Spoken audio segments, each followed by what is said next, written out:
Maraming hipon na tumatalon sa gitna mga birds. Dito birds oh. Ayan. Oh. Yan suka. Hot.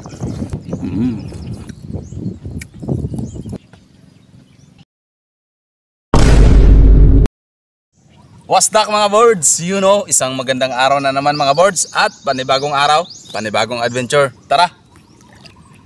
Andito tayo mga birds naman sa paborito nating lugar sa ilog. Pupunta naman tayo doon para maghanap ng pwedeng maiulam o pwede nating mukbang mamaya mga birds. Tara! Catch and cook!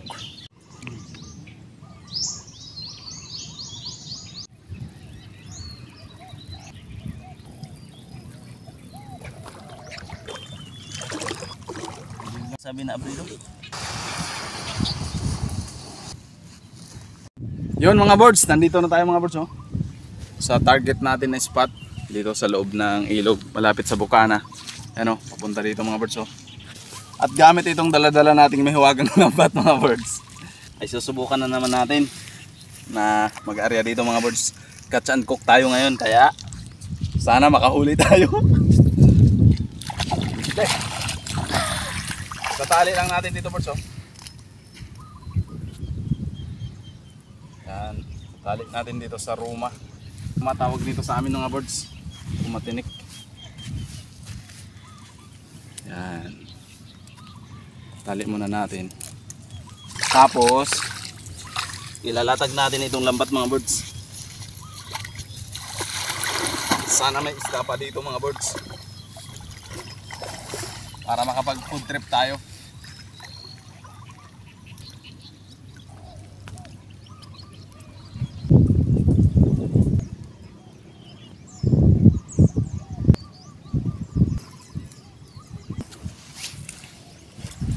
Mga birds, tapos na tayo maglatag ng lambat Grabe yung putik hanggang dito birds Kaputik pala ang ano na to, part na to. Subukan na nating hilahin. Sana mahila natin dahil ano yung putik. Hanggang sa maisampa natin yung lambat. Uy, mayroong hipon. Yun. Nakawala pa yung hipon.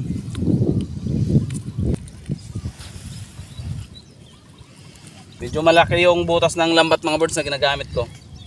Kaya yung maliliit na mga isda tulad ng mga hipon ay nakakawala. Dahil sobrang malalaki yung butas ng lambat. Yung mata. Yung iba kasi yung ginagamit nila yung maliliit yung butas. Kaya kuha yung pati yung maliliit ay nakuha. Puno. Kung maliliit yung mata ng ating lambat ay marami tayong mahuli nito. Daming hipon mga birds. Kaso nakakalabas sila sa lambat. Daming hipon sa gitna. Tumatalon-talon. Dito naman ako sa kabila. Dito naman tayo birds sa kabila.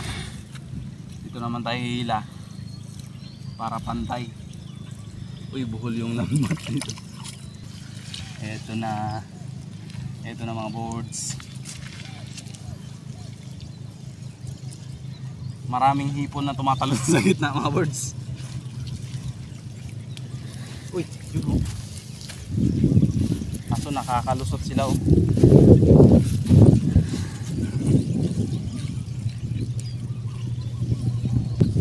Parang walang paparamdam birds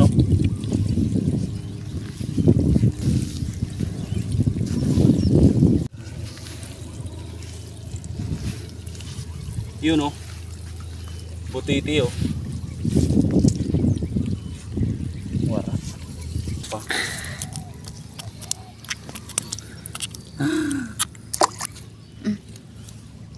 Birds dalawang piraso ng ganitong hipon na huli natin. Pero malalaki kasi yung mata ng lambat.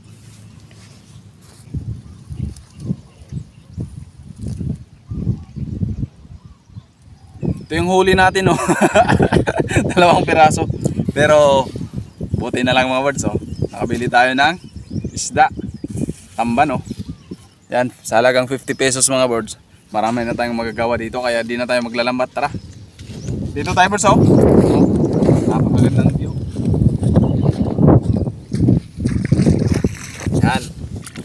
bakit pa tayo mga birds magpapakahirap? Eh, pwede naman tayong bumili, di ba? Di nakakahuli yung lambat natin. Ay nakakahuli pero konti. Siguro konti din yung isda sa area.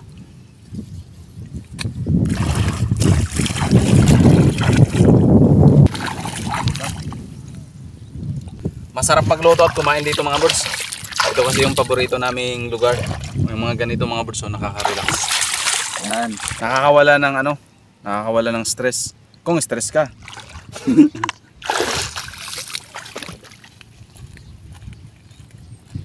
Mga birds, sa 50 pesos, makakagawa na tayo nito ng 3 putahe. Alam niyo kung anong putahe mga birds? Hatiin natin sa 3. Yan o. Yan. Sa halagang 50 pesos, meron na tayong mga birds paksiw, pangkilaw, at meron na tayong pang-ihaw mga birds. Pipiliin natin yung malalaki. Pang-ihaw natin. Yan mga birds. Food trip naman to sa tabing ilog. Nakakagana talaga mga birds kapag ganito.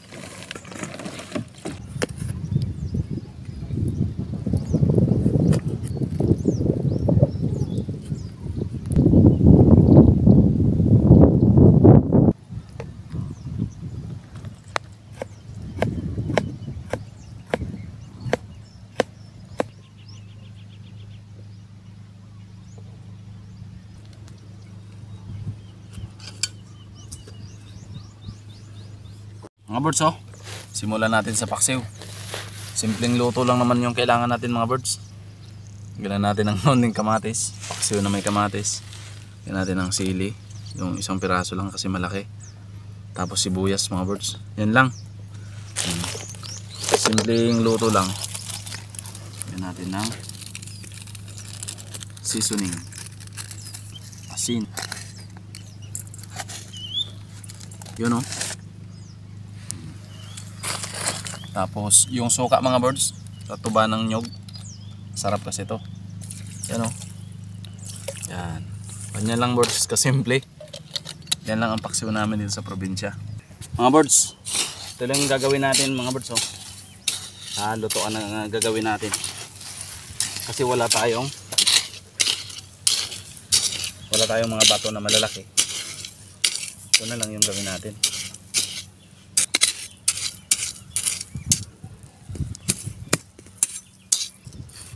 Natin ito mga birds oh. Yan.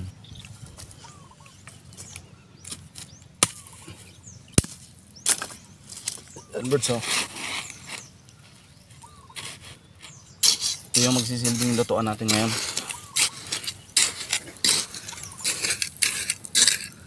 Sana bago maubos itong mga birds ay luto na yung ating ulam.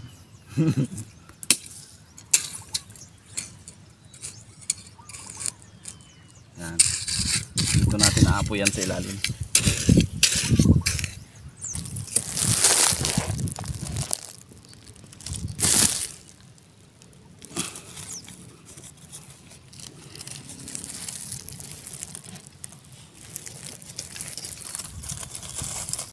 Yun mga birds, habang nagpapaapoy tayo ay shoutout muna natin si Birds AJ Gomez from Mandaluyong City at kay Birds Miles Carion from St. Louis, Missouri, USA.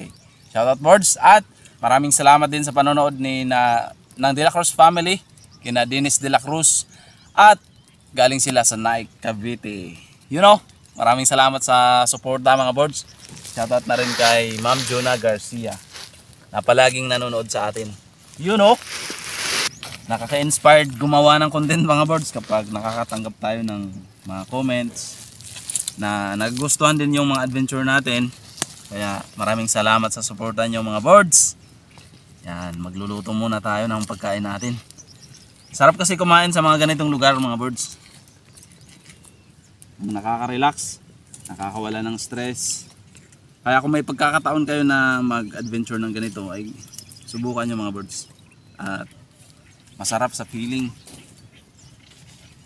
Ito na mga Birds, salang na natin yung ating paksiw. Dito Birds oh.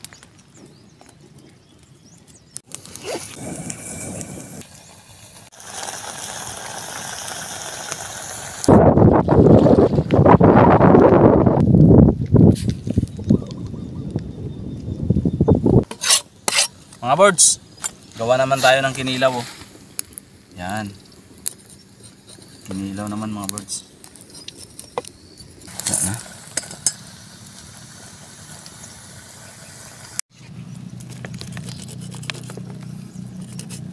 Sushi mga birds oh, sushi. Sushimi. Yan. Ganito kami gumawa ng sushi. Mga birds, ihaw tayo. Yan o. Yan.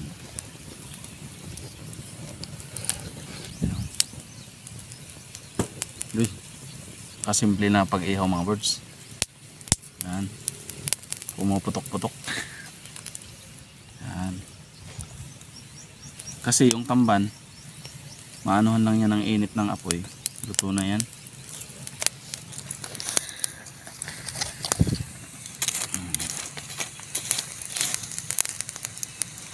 Birds oh. Mga birds, ito na yung ating kinilaw oh. Kapag nagkikila ko mga birds, ganito ginagawa ko.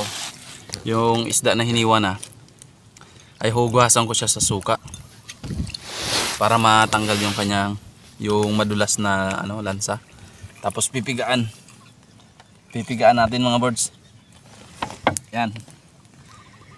Pagkatapos natin piga, lagay ko na ang habang inaantay natin maluto yung inihaw, titimplahan na natin to mga birds. Yan o. Lagay na natin lahat. Oh, yan. Lagyan natin ng suka mga birds. Mausok. Yan, suka.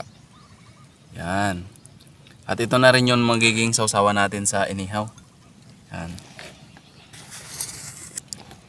Parang natatakam na kagad ako mga birds oh. Babad muna natin sa suka habang nag-aantay tayo na maluto yung ating inihaw. Yan oh. Simple lang yan mga birds. Lagyan pala natin ng kaunting asin. Di na ako naglalagay ng iba pang mga seasoning mga birds kapag kinilaw. Asin lang sapat na. Oh. Au. Init. Kuha na. Tutong na yung ating inihaw ya. Oh, hindi pa naman. Balik rin natin. Yan oh.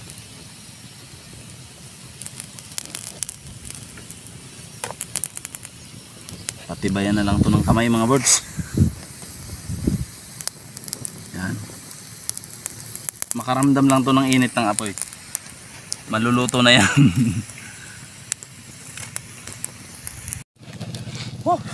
Luto na siguro to mga birds oh. Pag nakaramdam lang siya ng init, luto na yan. Yan. Ah. Yun oh. Parang umiba yung kulay. Parang katulad na sa kulay natin. Magtag pa yung isa oh.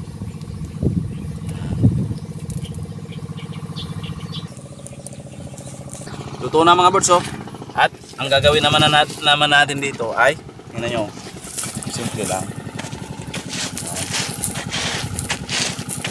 Patabunan na natin. Kasi tapos na yung mission, yung purpose niya. Ito na mga birds oh.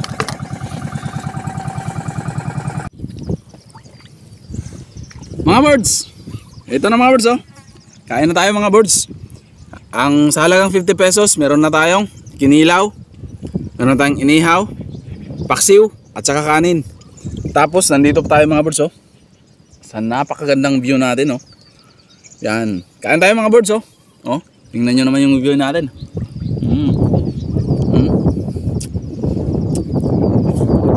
At birds oh, yung hipon na huli natin oh.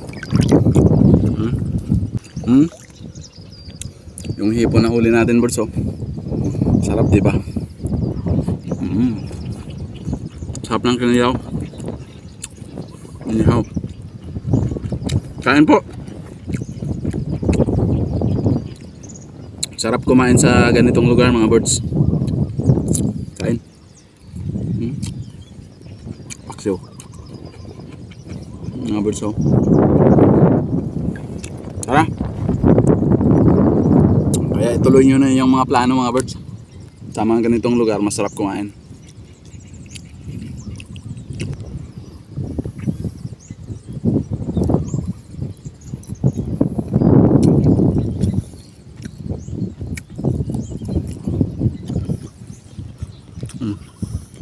Nada pero may? Enggak. Oo.